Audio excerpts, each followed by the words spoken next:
यार प्रमाण देइचंदी के आपण जालते ना मो आपण जालते ना हमर दाता मत उठौची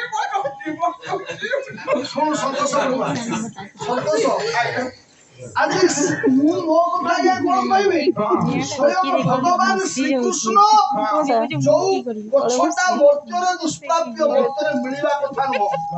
से गछ को आनिबा पई चा जाउछंती स्वर्ग आ काहा कथा रे स्त्री कथा स्त्री कथा भगवान कृष्ण जदि आगे चालुछंती हमें कोन छा ए कथा कृष्ण तो स्त्री कथा रे चालू देले मु ताको दखिया बळे मु कदली पत्र भया थरे अरे रो कृष्ण स्त्री कथा मोटी कहू सुनो सुनो ए कथा मु कहली रे विक्रमादित्यଙ୍କର ରାଜସଭାରେ ଥିଲେ ନବରତ୍ନ ପଣ୍ଡିତ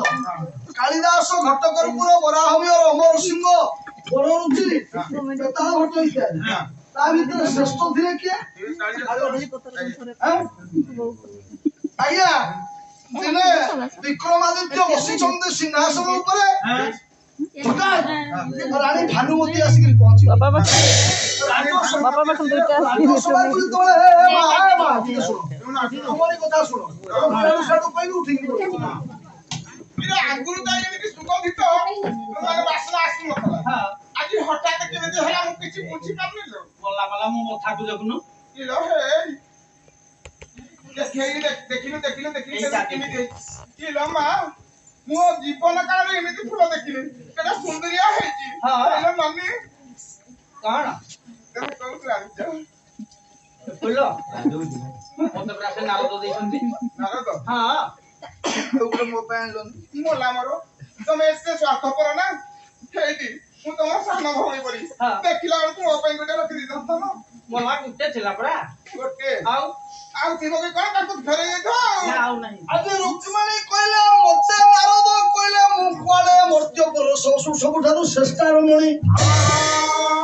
ତେଣୁ ସ୍ୱର୍ଗର ନନ୍ଦନ କାନନରୁ ଏ ପାରିଜାତ ଫୁଲଟା ଆଣିକି ସ୍ପେଶାଲ ମୋରି ପାଇଁ ହଁ ମୁଁ ରୁକ୍ମିଣୀ ପାଇଁ ନେଇକି ଯିବି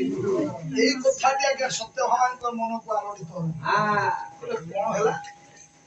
ଆଜି ରୁକ୍ମିଣୀ ଏ ପାରିଜାତ ଫୁଲଟାକୁ ନାଇଛି ବୋଲି ତା ମନରେ ଏତେ ଗର୍ବ ଶୁକ୍ରାଦି ତରଙ୍ଗରେ ସତ୍ୟଭାମା କାହାରି ଔଥତ୍ୟକୁ ମୁଁ ସହିପାରିବିନି କାହାରି ଗର୍ବ ଅହଙ୍କାରକୁ ମୁଁ ସହିପାରିବିନି ମନ ଭିତରେ ଶପଥ କଲେ ସତ୍ୟଭାମା କହିଲେ ମୁଁ ଆଜି ମନ ଭିତରେ ଶପଥ କରୁଛି ଆଜି ରୁକ୍ମିଣୀ ମୁଣ୍ଡରେ ଗୋଟେ ପାରିଜାତ ପୁଷ୍ପକୁ ନାଇଛି ବୋଲି ତା ମନରେ ଏତେ ମୁଁ ସହିପାରିବିନି କାଲି ପ୍ରଭାତ ସୁଧା ସୂର୍ଯ୍ୟାସ୍ତ ମଧ୍ୟରେ କାଲି ପ୍ରଭାତ ମଧ୍ୟରେ କାଲି ସୂର୍ଯ୍ୟାସ୍ତ ପୂର୍ବରୁ କାଲି ପ୍ରଭାତର ସୂର୍ଯ୍ୟାସ୍ତ ମଧ୍ୟରେ ଯଦି ସ୍ୱର୍ଗରୁ ନନ୍ଦନ କାନନରୁ ପାରିଜାତ ଗଛ ଉପାଡ଼ି ଆଣିକି ମୋ ବାଡ଼ିରେ ମୁଁ ଲଗେଇଛି ଏ ଫୁଲଟା ମତେ ତାହେଲେ ମୁଁ ସତ୍ୟଭାମା ନୁହଁ ଜୀବନ ଖର୍ଚ୍ଚ କରିଦେବି ଯଦି ମୁଁ ଗଛଟା ଆଣିକି ନ ଲଗେଇବି ତାହେଲେ ମୁଁ କୃଷ୍ଣଙ୍କର ମନହାରିଣୀ ଚାଲିଗଲେ ମା ସତ୍ୟଭାମା ତାଙ୍କର ଦିନ କି ମୋର ଦିନ ସେଦିନ ପ୍ରଭୁଙ୍କର ପାଳି ପଡିଛି ସତ୍ୟଭାମା ରାତି ହେଲା ପ୍ରଭୁ ଅବଲ୍ୟାକ୍ରମେ ଧୀରେ ଧୀରେ ସତ୍ୟଭାମା ପୁରକୁ ପ୍ରବେଶ କଲେ ସତ୍ୟଭାମାପୁରକୁ କରାଘାତ କରି କିଏ କବାଟକୁ ଆଘାତ କରି ଖୋଲିଗଲା କବାଟଟା ଯାଇକି ଦେଖିଲେ ସତ୍ୟଭାମା ମୁହଁ ମାଡ଼ିକି ବସିଛି ଡାକିଲେ ସତ୍ୟଭାମା ସତ୍ୟା ଆରେ ସତ୍ୟଭାମା ମା ସତ୍ୟଭାମା ଅଭିମାନ କରୁଛନ୍ତି କରିଲେ ଯାଇକି ସିନା ପ୍ରଭୁ ଆଣିଦେବେ ଗଛ ଡାକିଲେ ସତ୍ୟା ସତ୍ୟା ଶ୍ରୀମତୀ କମ ଆରେ କଣ ହେଇଛି ତମ କଣ ଋଷି କଣ ନ ହେଇଛି ଋଷି କଣ ନ ହେଇଛି ମୋ ମନ କଥା ତମେ କେବେ ବୁଝୁଛ ମୁଁ ବୁଝୁନି ନାଇଁ ଛିଡା ହଉ ଆରେ ସତ୍ୟଭାମା ଏ ସମସ୍ତ ରାଣୀ ମାନଙ୍କ ଭିତରେ ତମେ ହଉଛ ମୋର ମନହାରିଣୀ ତୁମକୁ ମୁଁ ସବୁଠୁ ବେଶୀ ଭଲ ପାଏ ଏଇଟା ମୁହଁରେ କହୁଛ ହୃଦୟ ଭିତରେ ମତେ ଭଲ ପାଉଛି ସଖୀ ତୁ ଋଷିରେ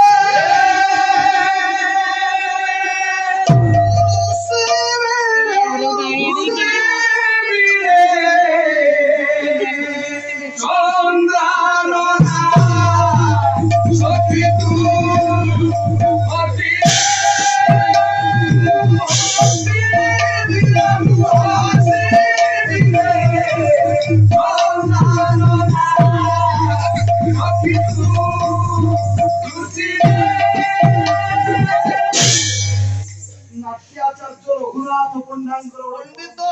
ଯୋଉ ଶ୍ଲୋକଟି ଲେଖିଲେ ଏ ଶ୍ଲୋକର ପୂର୍ବାପର କଥା କଣ ଆଜ୍ଞା ନା ଗଗନ ମାର୍ଗରେ ଦେବର୍ଷି ନାରଦ ଆଜ୍ଞା ଆସୁଛନ୍ତି କୁଆଡେ ନା ମର୍ତ୍ତ୍ୟ ଲୋକର ଜଳଧି ମଧ୍ୟସ୍ଥ ସମୁଦ୍ର ମଧ୍ୟସ୍ଥ ପ୍ରଭୁଙ୍କର କଳ୍ପନାର ପ୍ରସୁ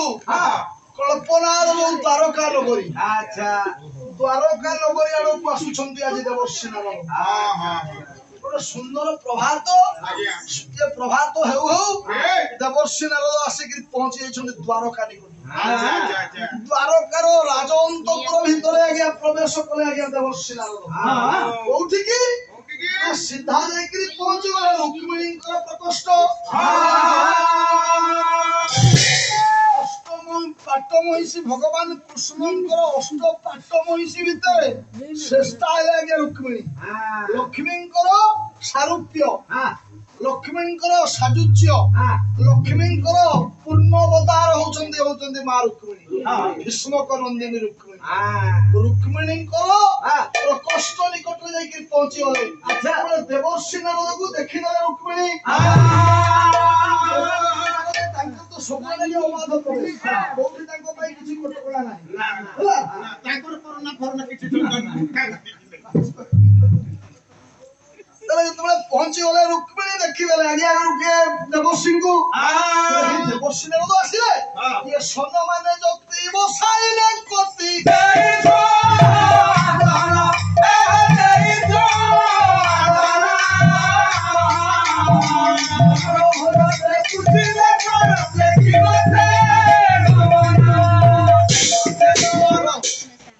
ଯେତେବେଳେ ରୁକ୍ମିଣୀ ଦେଖିଲେ ଦେବର୍ଷି ନାରଦ ବ୍ରହ୍ମାଙ୍କର ପୁତ୍ର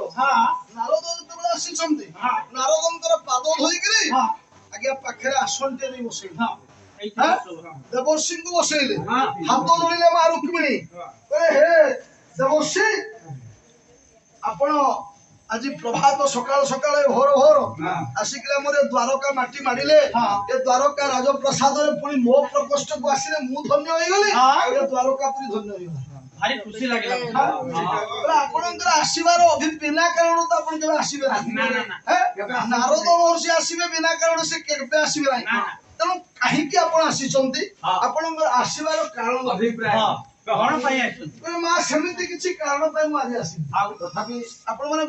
ଆପଣ ଭାବୁଥିବେ କଳି ଖୋଜୁଥାନ୍ତି ନାରଦ ମୁନି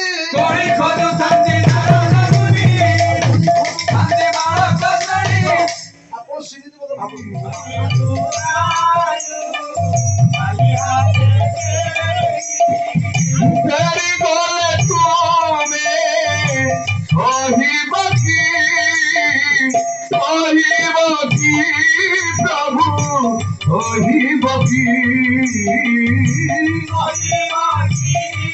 प्रभु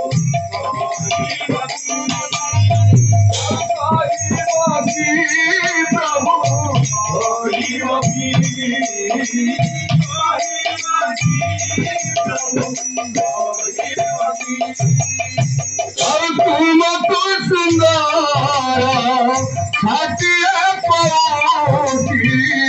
ମୋ ପାଇଁ ତ ହସି ପଖାର